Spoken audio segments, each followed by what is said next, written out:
Против нас, полки сосредоточив, враг напал на мирную страну. Белой ночью, самой белой ночью начал эту черную войну. Только хочет он или не хочет, а свое получит от войны. Скоро даже дни, не только ночи, станут для него черны.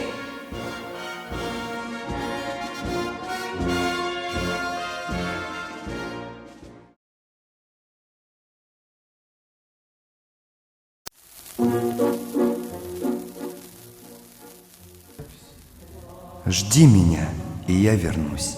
Только очень жди. Жди, когда наводят грусть желтые дожди. Жди, когда снега метут. Жди, когда жара. Жди, когда других не ждут, позабыв вчера. Жди, когда из дальних мест писем не придет. Жди, когда уж надоест всем, кто вместе ждет. Жди меня, и я вернусь. Не желай добра всем, кто знает наизусть, что забыть пора. Пусть поверит сын и мать в то, что нет меня. Пусть друзья устанут ждать, сядут у огня. Выпьют горькое вино на помин души. Жди, и с ними заодно выпить не спеши.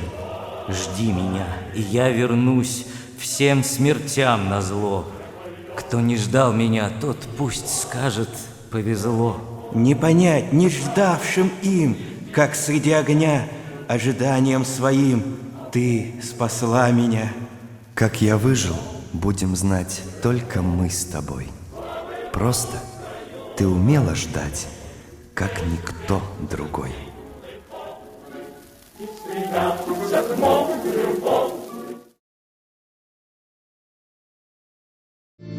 Я уходил тогда в поход в суровые края.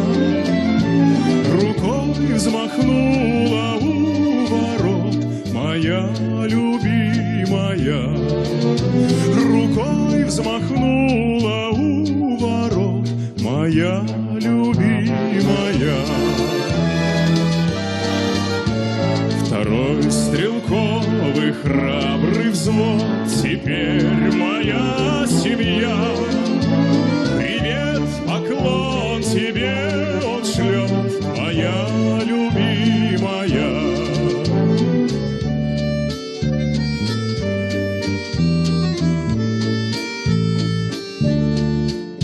Чтоб все мечты мои сбылись в походах и в боях, издалека мне улыбнись, моя любимая.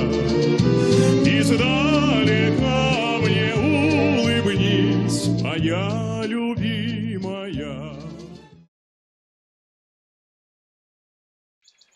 Вот вы прибыли на место. Ружья в руки и воюй. А кому из вас известно, что такое сабантуй? Сабантуй какой-то праздник? Или что там сабантуй? Праздник! Сабантуй бывает разный. А не знаешь, не толкуй. Вот под первую бомбежкой полежишь с охоты в лёжку. Жив остался, не горюй, это первый сабантуй. Да, отдышись, покушай плотно, закури и в ус не дуй. Хуже, брат, как минометный вдруг начнется сабантуй. Тот проймет тебя поглубже, землю матушку целуй. Но имей в виду, голубчик, это средний сабантуй.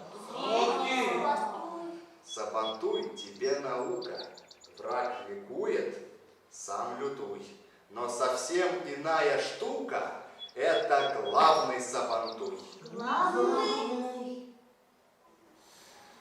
Вот ты вышел с позаранку, глянул в пот тебя и в дрожь. Прут немецких 1000 танков. 1000 танков? Ну, брат, врешь! Ну с чего мне врать, дружище? Рассуди, какой расчет? Ну зачем же сразу 1000? Леша, Хорошо, пускай 500. Ну, 500! Скажи по чести, что пугаешь, как старых баб? Ладно, что там 300-200? Повстречай один хотя бы.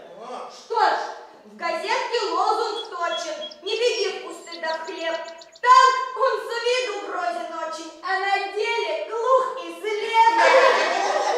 То-то след. Лежишь в канаве, а на сердце маята.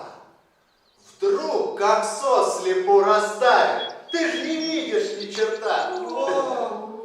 Повторить согласен снова. Что не знаешь, не толкуй. Сабантуй одно лишь слово сабантуй. Но сабантуй может в голову ударить или попросту в башку. Вот, у нас один был парень. Дайте, что ли, табачку.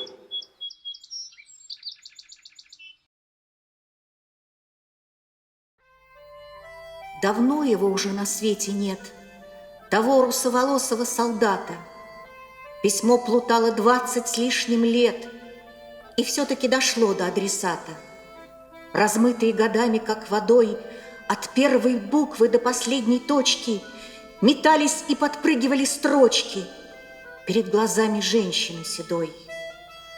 И память молчаливая вела по ниточке надорванной тонкой. Она в письме была еще девчонкой, еще мечтой и песенкой была.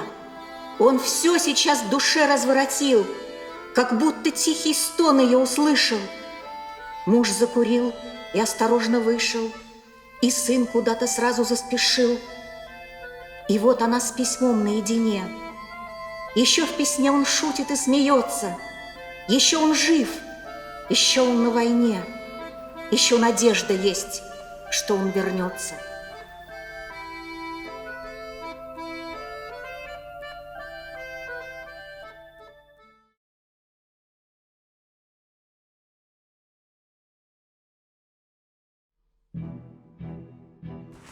Ходят по небу солдаты, ходят строем, Бога ждут. У него спросить им надо: Отче, нас когда найдут? Отче, нас когда найдут? Отче, нас когда найдут? Отче, нас когда найдут? На исходе нашей силы, и не пухом нам земля. Безымянные могилы. Погибали, что, зазря? А ты, баты, Божьи врата открывай. Шаг печатают солдаты, что идут из ада в рай. Регистрируй поименно. Пал Серега под Смоленском, до сих пор лежу под склоном. Я Петро, лежу под Ржевом, в первом перелеске слева у огромнейшей сосны.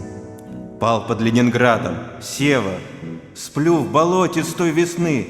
Николай я под Херсоном, в безымянной сплю могиле, и таких нас миллионы, тех, кто родину любили. И погибли за победу. Почему о нас забыли? Места в памяти нам нету? А ты, баты, Божьи врата открывай. Безымянные солдаты, что идут из ада в рай.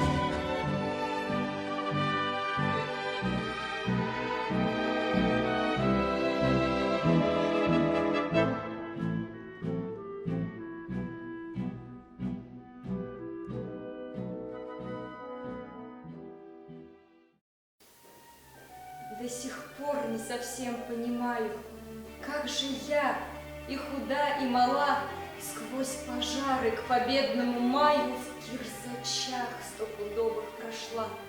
И откуда взялось столько силы даже в самых слабейших из нас? Что гадать, был и есть у России вечной прочности вечный запас.